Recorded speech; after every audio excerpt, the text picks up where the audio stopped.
What to say when you do not want to lie, but cannot share the full truth. Sometimes the honest answer is not the full answer.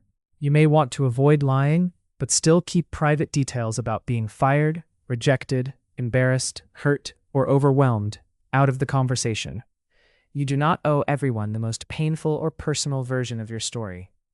At the same time, many people feel uncomfortable giving a false answer. They want to protect their privacy without feeling dishonest. The skill is learning how to answer with enough truth, enough respect, and a clear boundary. You can be honest without giving people access to details they have not earned. Privacy is not the same as dishonesty. Why this feels difficult in real conversations. When someone asks a direct question, it can feel as though you have only two choices: tell them everything or make something up. That pressure is stronger when the real answer feels embarrassing, painful, complicated, or too personal for the setting. You may worry that a short answer sounds rude. You may feel guilty for not explaining yourself fully. You may be afraid people will judge you if they know the real reason. You may not feel ready to talk about a firing, breakup, loss, health issue, family problem, or traumatic experience. You may be trying to stay professional in a situation where too much detail would make things uncomfortable. A calm boundary gives you another option. You can answer the question without opening the whole story. Honest does not always mean detailed. Honesty means you are not deliberately creating a false picture. It doesn't mean every person gets every detail.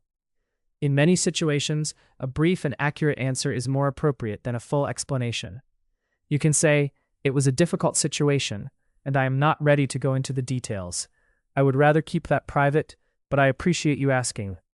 There were personal reasons, and I am focusing on what comes next.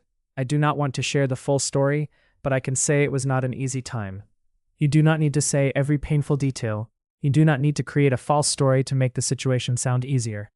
You do not need to share personal information that belongs to someone else. And you do not need to say anything that makes you feel exposed in the wrong setting. A simple structure for private answers.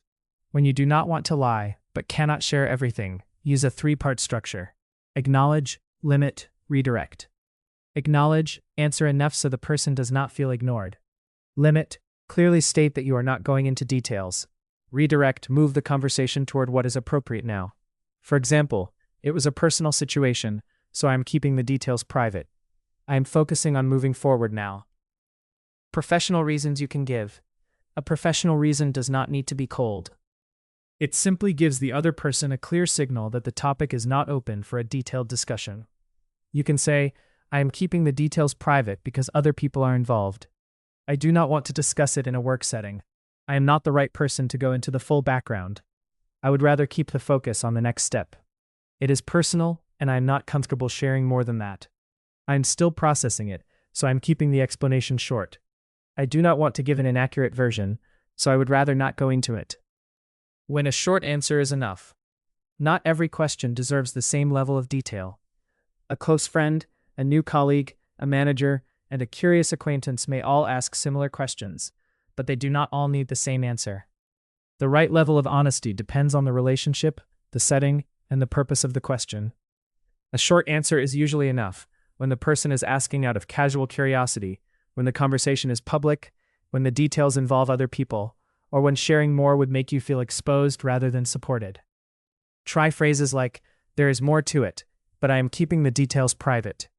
It is not something I want to discuss casually. I can give you the simple version. It was a difficult situation, and I am moving forward. I am not hiding anything harmful. I just do not want to turn it into a detailed conversation." Less helpful phrases to avoid. Some answers may protect you in the moment, but they can create confusion, invite more questions, or make you feel worse later. For example, "Nothing happened. It was all fine. I left because I wanted to. I cannot tell you anything. Do not ask me about it." Sometimes a firm boundary is needed, but most everyday conversations go better when your answer is calm, short, and respectful. Examples you can use. Example 1. When someone asks why you left a job. You were fired or pushed out, but you do not want to explain the whole situation casually. A less effective answer is, "I left because I wanted a change." A better answer is, "It was a difficult ending, and I am keeping the details private. I am focusing on finding a better fit now." This avoids pretending the ending was simple, does not invite a full investigation, and redirects the conversation toward the future. Example 2. When you feel embarrassed. Someone asks about a mistake, failure, or personal setback you do not want to discuss. A less effective answer is, "It was nothing. Everything is fine." A better answer is, "It was not my best moment, and I would rather not go into the details. I have learned from it, and I am moving forward." This is honest without overexposing you. It acknowledges the situation calmly and shows responsibility without self-shaming. Example 3. When the topic is painful or traumatic. Someone asks about something that still feels too painful to explain. A less effective answer is, "I do not want to talk about it, okay?" A better answer is, "It is a painful topic for me, so I am not going to discuss the details. Thank you for understanding." This gives a clear boundary, does not apologize for needing privacy, and keeps the tone respectful and steady. Example 4. When other people are involved, the real story includes another person's private behavior or conflict. A less effective answer is, "I cannot say, but they know what they did." A better answer is, "Other people are involved, so I do not want to tell the story in a one-sided way. I am keeping it private." This protects fairness, avoids gossip, and explains the boundary without attacking anyone. Example 5. When someone keeps pushing, you already gave a short answer, but the person asks for more details. A less effective answer is, "Why do you need to know?" A better answer is, "I understand you are curious, but I am not comfortable sharing more than that." This stays firm without sounding hostile, names the boundary clearly, and reduces the chance of being pulled into unwanted detail. How to sound honest without inviting more questions. The way you end your answer matters. If your voice rises, your sentence trails off, or you add too many explanations, the other person may hear uncertainty and keep asking. A complete sentence with a calm ending often makes the boundary easier to accept. Try to avoid ending with phrases like, "If that makes sense, sorry," or "I know that sounds weird." Those phrases can make a reasonable boundary sound like something you need permission for. Instead, finish with a steady redirect. You can say, "That is the amount I am comfortable sharing. I appreciate your concern. I am okay keeping it brief. I would rather not revisit the details today. The important thing is that I am taking the next step now. Thanks for understanding. I would rather talk about something lighter." Example in a real conversation. A coworker asks, "Why did you leave your last job so suddenly?" A less effective response is, "Oh, I just wanted something new. It was completely fine." A better response is, "It was a difficult situation, and I would rather keep the details private. What I can say is that I am focused on building a healthier next step." This answer does not lie, but it also does not turn a casual question into a full personal disclosure. How to avoid oversharing under pressure. People often overshare because silence feels awkward. If you are nervous, you may keep talking until you accidentally reveal more than you intended. Prepare 1 or 2 short lines before you need them. Pause before answering. Use one clear sentence instead of a long explanation. Repeat the same boundary if the person asks again. Avoid filling the silence with extra details.